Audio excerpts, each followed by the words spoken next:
Joining me now live from Tel Aviv is former Israeli Defense Force spokesperson Jonathan Conricus. Jonathan, thanks so much for coming on the show again.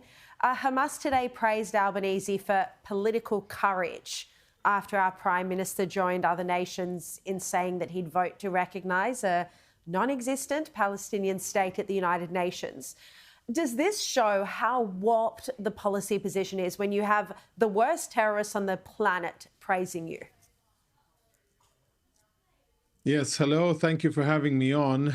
I think Hamas, they are just very happy with the developments, and they know that if there are ever free elections in what's called the Palestinian society, whether in Judea and Samaria, where the Palestinian Authority controls it, or in Gaza, these decisions by the UK, France, Canada, and now regretfully by Australia, these will be at the core of Hamas's campaign to dominate the Palestinian society. And I think that nobody should be confused or surprised. This is what Hamas will campaign on. And let me tell you, they will win. And they will win by a landslide, because what it means is that Hamas will say, our actions, our attack, our way of jihad, of extremism, that is what gets results. And when democracies around the world, like Australia, are willing to hand that victory to Hamas, then of course they are excited and happy and hopeful about the future because they got what they want. Yeah. Oh, it's such a good point. Now, Palestinian President Mahmoud Abbas has had a conversation with Albanese, and they're going to meet on in person at the UN General Assembly next month. Now, Abbas promised Albanese that he'd accept Israel's right to exist, he'd hold elections, as you mentioned, and that he'd stop the so-called pay-for-slay policy, where the Palestinian Authority has been paying the families of terrorists. Albanese and the Foreign Minister here, Penny Wong, believed him. Should they believe him? Are they foolish and naive to believe him?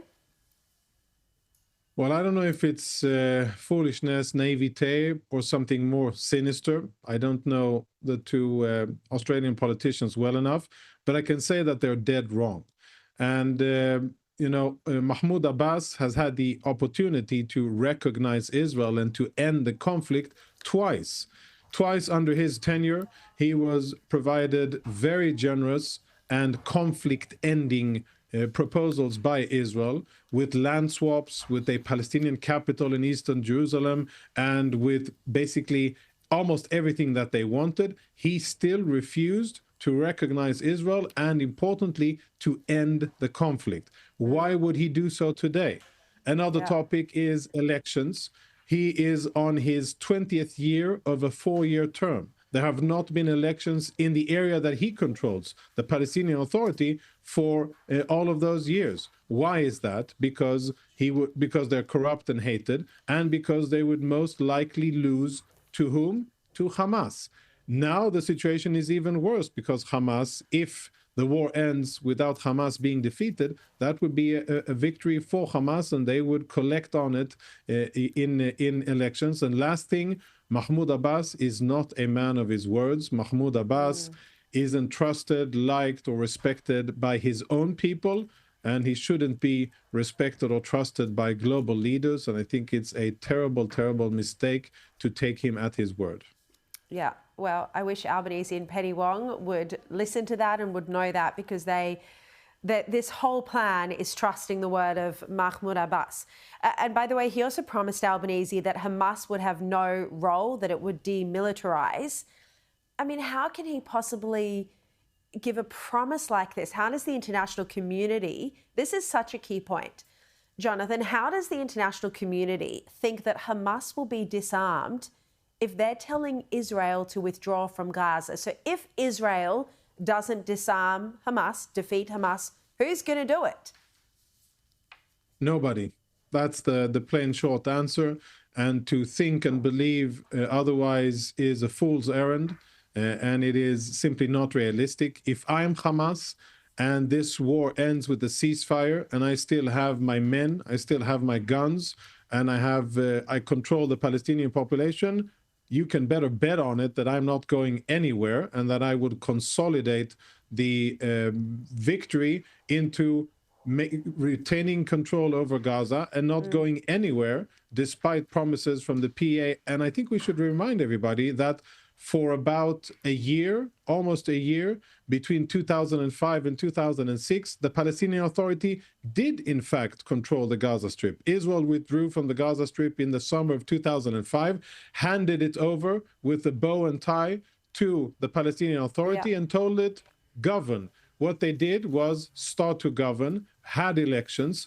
Hamas won by a landslide and turned Gaza into Hamastan. And 20 years forward, October 7, and this is where we are today. So we've been here in history. We have faced the consequences of that, and we have seen the failure of the same Palestinian Authority to do what global leaders today naively think that they will be able to do in the future in a much more difficult setting. So no, that is not the future of the Gaza Strip, and that is not the future of Hamas. No, exactly. And by the way, earlier this hour, I played a clip of Ariel Sharon speaking at the United Nations in September of 2005, right at that point.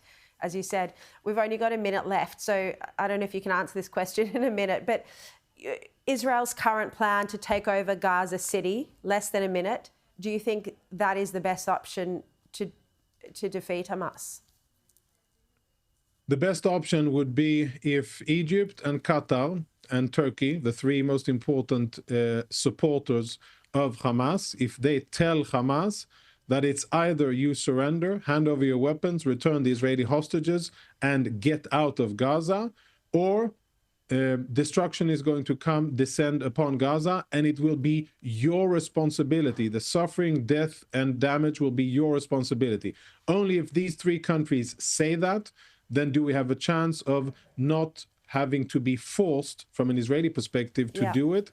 I hope that these three countries, Egypt, Qatar, and Turkey, will do it. Otherwise, that is the future. Yeah. All right. Jonathan Conricus, thank you very much for your time.